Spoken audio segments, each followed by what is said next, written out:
Hello বন্ধুরা, শুভ সকাল। Ruma and Mishtu blog চ্যানেলে তোমাদের সকলকে জানাই অনেক অনেক স্বাগত, অনেক ভালোবাসা। কেমন আছো তোমরা সবাই? আশা করছি যে যেখান থেকে দেশ ও দেশের বাইরে আমার এই ভিডিওটি দেখছো সবাই সুস্থ আছো, সবাই ভালো আছো। আমিও খুব ভালো আছি তোমাদের ভালোবাসা এবং আশীর্বাদে। তো চলো, এখন বাজে সকাল 9টা। তো এখন থেকে আমি আমার ব্লগটা শুরু করছি। তো দেখো, উঠতে বেলা করেছি, আজকে মেয়ের স্কুল ছুটি ছিল তাই উঠতে একটু বেলা করেছি। যখন স্কুল থাকে 5টার ভিতরে ঘুম থেকে উঠে পড়ি। তো আজকে ছুটি বলে একটু দেরি করে উঠেছি, তাই রান্নাটা করতেও আজকে একটু লেটই হবে। তো দেখো, আমরা চাটা খেয়ে একদম সকালকার বাসি কাজ সেরে বসে পড়েছি সবজি কাটতে। তো এদিকে সবজি কাটছি আর ওদিকে দেখো মেয়ে পড়তে বসেছে। তো মেয়েকে বলছি তুই লেখ আর আমি পাশেই আছি, যেটা ভুল হবে বলে দেবো। তো সেভাবে এখন ও লিখছে। আর তারপর দেখো, সজনে ডাঁটাগুলো কেটে নিলাম। সবজিটা কাটা হয়ে গেছে, তরকারি। তারপর দেখো কতগুলো শাশুড়ি মা তুলে আনলো কচু পাতা। তো এই কচু পাতাগুলো এইভাবে শিরগুলো ফেলে দিয়ে বেছে নিলে, তারপর ধুয়ে ভাজা করলে না শাকটা খেতে খুবই সুন্দর লাগে। তো আর এই শিরগুলো থাকলে গলা চুলকোয়, সেই জন্য শিরগুলোকে আমরা ফেলে দিই। তো তোমরা কিভাবে করো কমেন্ট করো আমাকে। আর এই দেখো, ডাঁটা আলু এগুলো কাটা হয়ে গেছে, কেটে রেখে দিয়েছি, কলা উচ্ছে। তারপর দেখো সবজিটা কেটে শাশুড়ি মাকে ওই দেখো উঠানে রান্না করছে, ওখানে এগিয়ে দিয়ে এলাম। এগিয়ে দিয়ে এসে তারপর আমি চলে এসেছি, সকালবেলায় যে কাপড় কেচেছিলাম সেগুলো মেলতে আর সময় পাইনি। তো সব কাজ সেরে সুরে মেয়েকে পড়াটা করিয়ে নিয়ে তারপর চলে এলাম কাপড়টা মেলতে। তো চলো, এখন আমি কাপড়টা মেলে দেবো। তো আমাদের হচ্ছে অত বড়লোকও না, আর সব কিছু অত হাইফাইও না। গরিব মানুষের গরিবই আনা বলতে পারো। তো গরিব মানুষ যেহেতু, তো গরিবের মতোই ভিডিওগুলো তোমাদের সাথে শেয়ার করি। তো যা আছে, যতটুকু আছে সেটুকুই তোমাদেরকে দেখানোর চেষ্টা করি। তো বেশি কিছু এবং ভালোভাবে চাইলেও তো পারবো না। তো যেমনভাবে পারি তেমনভাবেই তোমাদের কাছে তুলে ধরি। তো আমার ভিডিওটি তোমাদের কেমন লাগছে অবশ্যই কমেন্ট করে জানিও। তো তারপর দেখো, চলে এসেছে আমার শাশুড়ি মা একটু বাজার করে। তো বাজার থেকে দেখো অল্প অল্প কিছু জিনিস ফুরিয়ে গেছিল, তো সেগুলোই নিয়ে আসলো। না হলে বাজার এভাবে আনা হয় না, মাসের বাজার একবারেই করে আনা হয়। তো আজকে অল্প কিছু ফুরিয়েছে, ওই জন্য অল্প করে নিয়ে আসা হলো।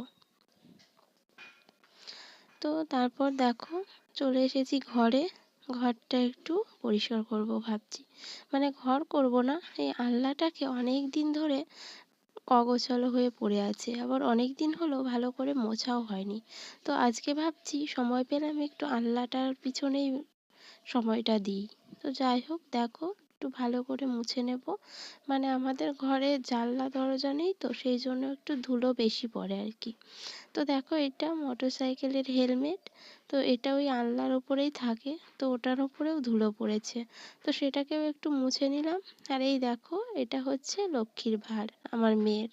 তো আমার মেয়ের যখন কেউ বাড়িতে বেড়াতে আসে, কোথাও যায়, তখন হাতে সবাই 2-5 টাকা যে পয়সাটা দেয়, সেটাই আমি ওই ভাঁড়টার ভিতরে রাখার চেষ্টা করি। আবার আমারও কাছে যখন খরচা থাকে, তো সেই খরচাগুলোও আমি ওই ভাঁড়ের ভিতরেই ফেলি। তো দেখা যাক, একটু একটু করে যদি একটু কিছু জমাতে পারি। তো আমাদের এই গরিব মানুষের ঘরে এভাবেই তো আমরা এভাবে জমিয়ে রাখার চেষ্টা করি। তো আমরা তো আর সেভাবে জমাতে পারবো না, যদি এতটুকু জমাতে পারি তো সেটুকুই আমাদের জন্য অনেক উপকারে লাগে অসময়ে। তো দেখো, আলনার কাপড়গুলো এবার সাইজ করে ঠিকঠাক করে গুছিয়ে গুছিয়ে রাখবো। তো এভাবে থাকতে থাকতে আবার সব কিছু যেন কেমন অগোছালো হয়ে যায়। তো তখন আবার একদিন একটু গুছিয়ে রাখলে কয়েকদিন অন্তত থাকে।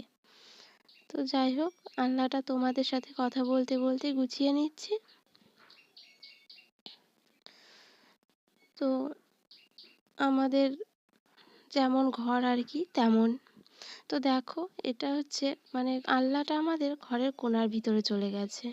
কি বলতো, ঘরটা এমনভাবে রাখা আছে না, কোনো দিকে একটুও ভালো লাগে না, ঠিকঠাকভাবে সাজানোটাই হয়নি। তো কি করব, ঘরটা প্লাস্টার হয়নি আর জানলা দরজাগুলো হয়নি বলে আমিও আর অত গ্রাহ্য করি না, মানে যেভাবে আছে সেভাবে রাখারই চেষ্টা করি। তো ভাবছিলাম জানলা কটা এঁটে তারপর আমি খাটটাকে ঘুরিয়ে দেব। মানে ঘরগুলো খুব একটা বড় নয়, তো তো জিনিসপত্র রাখা খুবই অসুবিধে। আর আলনাটার পিছনে কাপড় রাখতে যাওয়াটাও খুব অসুবিধে হয়, কেননা সামনে ওই যে ফ্রিজটা রাখা আছে, ওই জন্য ওই কোণা দিয়ে একটু রাস্তা করে ঢুকতে হয়। তো কি করব, ভাবছিলাম খাটটাকে একটু ঘুরিয়ে অন্যরকম ভাবে রেখে ঘরটাকে একটু গোছানোর চেষ্টা করব। তো আমার না আবার একটু সাজানো গোছানোর খুব শখ হয়, কিন্তু শখ থাকলেই তো আর হবে না। সব কিছুর জন্য সব থেকে বড় দরকার হচ্ছে পয়সা। তো সব কিছুর মালিক যিনি, তো সেটা না থাকলে কোনো কিছুই সম্ভব না। তো তারপর দেখো আলনার উপরে যে ঢপটা ছিল, ওটা হচ্ছে আমার মেয়ে, এই দেখো বায়না করেছিল। তো মানে মেলাতে বায়না করেছিল, তো এতটাই বায়না করেছিল যে মেলার ভিতরে ওকে মানে কোনো রকমে পার করে নিয়ে চলে এসেছিলাম দেব না বলে, কিন্তু শেষ রক্ষা আর হলো না। তো বাড়িতে এসে এমন বায়না করলো, মেলা শেষ। মেলা শেষের পরেও এতটাই বায়না হয়েছিল যে কিছু আর করার থাকলো না। তখন শেষমেশ ওর বাবা ওটা দোকান থেকেই কিনে এনে দিল। তো এটা তো তোমরা সবাই নিশ্চয়ই দেখেছো এবং জানো। তো ওটা হচ্ছে ক্যাকটাস, ওর ভিতরে ব্যাটারি লাগানো আছে, ওটা নাচে গায়। তো তারপর যে যা বলে সেটা বলে আর কি। তো দেখো সব কাজ সেরে চলে এলাম ঘরটা ঝাড় দিতে। ঘরটা ঝাড় দিয়ে মানে পরিষ্কার করলাম, এবার ঘরে একটা নোংরা থাকে, তো ঘরটা একটু ঝাড় দিয়ে নেব।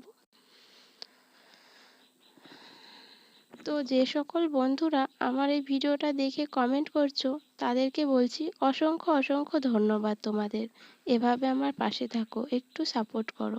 তোমরা যদি সাপোর্ট করো তো আমরা অনেক কিছুই করতে পারি, আর তোমাদের সাপোর্ট না পেলে আমরা কিছুই করতে পারবো না।